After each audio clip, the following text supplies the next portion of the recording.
সম্মানিত উপস্থিতি, কেমন আছেন আপনারা? ভালো আছেন? আজকে আপনাদের সামনে 5টি টিপস আলোচনা করব। 5টি টিপসের মূল ভিত্তি হলো যে বান্দার প্রতি আল্লাহ সুবহানাহু ওয়া তাআলার ভালোবাসা কত গভীর হয়। এই 5টি টিপস যাদের ভিতরে আছে তারা আল্লাহর প্রতি ভালোবাসা রাখে, বান্দার প্রতিও আল্লাহর ভালোবাসা রয়েছে। প্রথমটা, শুকরিয়া করা। এজন্য সুখে দুঃখে যে যেমনই থাকে না কেন, সব সময় সর্ব অবস্থায় আল্লাহ সুবহানাহু ওয়া তাআলার শুকরিয়া আদায় করা। আলহামদুলিল্লাহ, আমরা সবাই বলি আলহামদুলিল্লাহ। আল্লাহ সুবহানাহু ওয়া তাআলা আপনাকে আমাকে যদি সুস্থ না রাখতেন, তাহলে আপনি আমি এই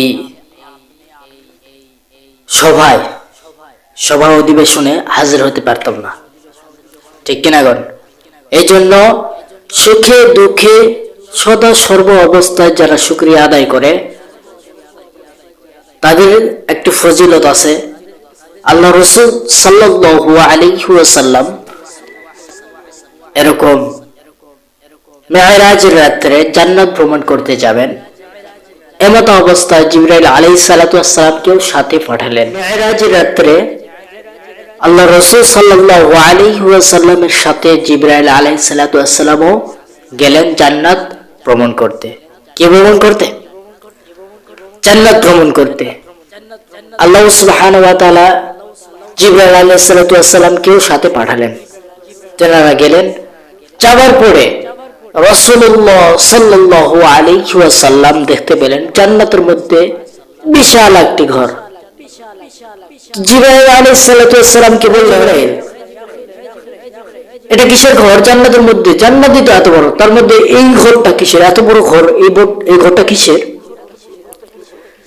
জিবরাইল বলে, ইয়া রাসূলুল্লাহ, ইয়া হাবিবাল্লাহ, এই ঘরটা হলো যারা আল্লাহ সুবহানাহু ওয়া তাআলার শুকরিয়া আদায় করেছে দুনিয়ার জমিনে, সুখে দুঃখে, শান্তিতে অশান্তিতে, পেরেশানিতে মুসিবতে, সর্ব অবস্থায় যারা বলছে আলহামদুলিল্লাহ, এই বান্দা বান্দীদের জন্য এই জান্নাতটি রেখেছে। বলেন সুবহানাল্লাহ, সুবহানাল্লাহ।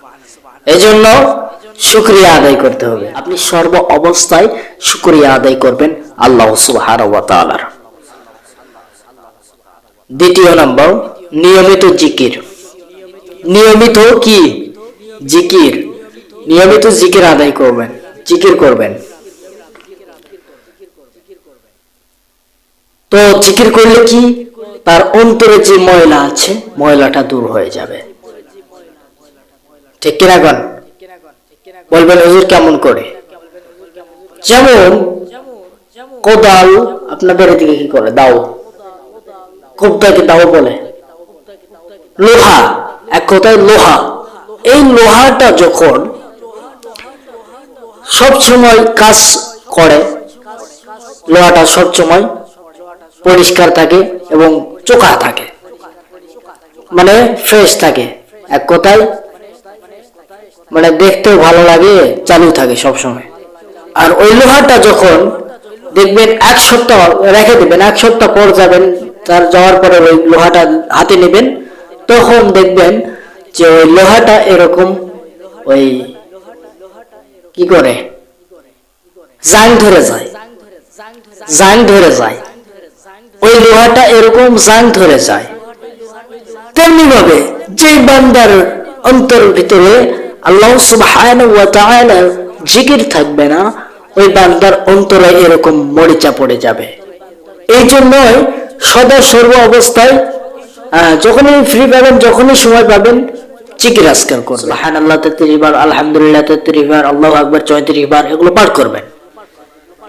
তবে কি হবে? আপনার অন্তরে যে মরিচা আছে, মরিচাটা দূর হয়ে যাবে। তৃতীয় নাম্বার, ইখলাসে ইবাদত। ইবাদত করবেন আল্লাহর সন্তুষ্টির জন্য। কার সন্তুষ্টি? কার সন্তুষ্টি? আল্লাহর ইবাদত করবেন আল্লাহর সন্তুষ্টির জন্য।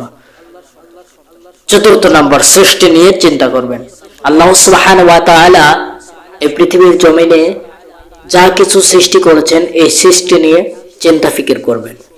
আল্লাহ সুবহানাহু ওয়া তাআলা পৃথিবীর জমিনে পাহাড় পর্বত নদী নালা খাল বিল এগুলো সৃষ্টি করেছেন, এগুলো সৃষ্টি নিয়ে চিন্তা করবেন আর দেখবেন, ঘুরে ঘুরে দেখবেন আমি আল্লাহ কি তোমাদেরকে দেয় নাই, কি নিয়ামত দেয় নাই। এই যে নওগাঁর ঐতিহাসিক স্থান কি, এই যে পাহাড়পুর, নওগাঁর ঐতিহাসিক স্থানের নাম কি পাহাড়পুর, আবার কুসুম্বা, এগুলো আল্লাহ তাআলার সৃষ্টি। আর পৃথিবীর জমিনে প্রত্যেকটা পাহাড় দেখতে পাবেন, এই প্রত্যেকটা পাহাড় হলো কি প্যারাক হিসেবে ব্যবহার করা হয়েছে, প্যারাক হিসাবে। এই পাহাড় যদি না থাকতো, আল্লাহ সুবহানাহু ওয়া তাআলা পৃথিবী যখন সৃষ্টি করেন তখন পৃথিবীটা এরকম নড়াচড়া করে, তখন কি করলেন আল্লাহ সুবহানাহু ওয়া তাআলা এরকম পাহাড়কে সৃষ্টি করলেন, পাহাড় এই প্যারাক হিসেবে রেখে দিলেন যাতে করে পৃথিবীটা নড়াচড়া না করে, ঠিক কিনা গণ? তো এই পাহাড়গুলো কিয়ামতের দিন এরকম এই যে তুলার মতো উড়বে। পাহাড় যদি তুলার মতো উড়ে, আপনি যে বিল্ডিং দিয়েছেন এই বিল্ডিং কি লগের ব্যাপার কয় না, অনেকে কয় না কি লগের ব্যাপার কয় না। পাহাড় যদি উড়ে তুলার মতো, তোমার তো বিল্ডিং তো দূরে থাকলো, ঠিক কিনা? এই জন্য আল্লাহ সুবহানাহু ওয়া তাআলার সৃষ্টি নিয়ে চিন্তা ফিকির করবেন, আল্লাহ তাআলা কত কি সৃষ্টি করেছেন। 5 নাম্বার, বেশি দোয়া করো, বেশি আল্লাহর কাছে প্রার্থনা করো, বেশি আল্লাহ তাআলার কাছে চাও, আল্লাহর কাছে দোয়া করো, তাহাজ্জুদ পড়ে দোয়া করো, নামাজের মাধ্যমে দোয়া করো, প্রার্থনা করো, আল্লাহ সুবহানাহু ওয়া তাআলার কাছে চাও, বেশি চাও। এই 5টি অভ্যাস, 5টি যে টিপস গুলো বললাম, এই 5টি অভ্যাস যার ভিতরে আছে, আল্লাহ সুবহানাহু ওয়া তাআলা ওই আল্লাহর প্রতি বান্দার ভালোবাসা গভীর হবে। এই 5টি টিপস এর উপর আমল যদি করতে পারেন, আশা করি আল্লাহর প্রতি বান্দার ভালোবাসা গভীর হবে।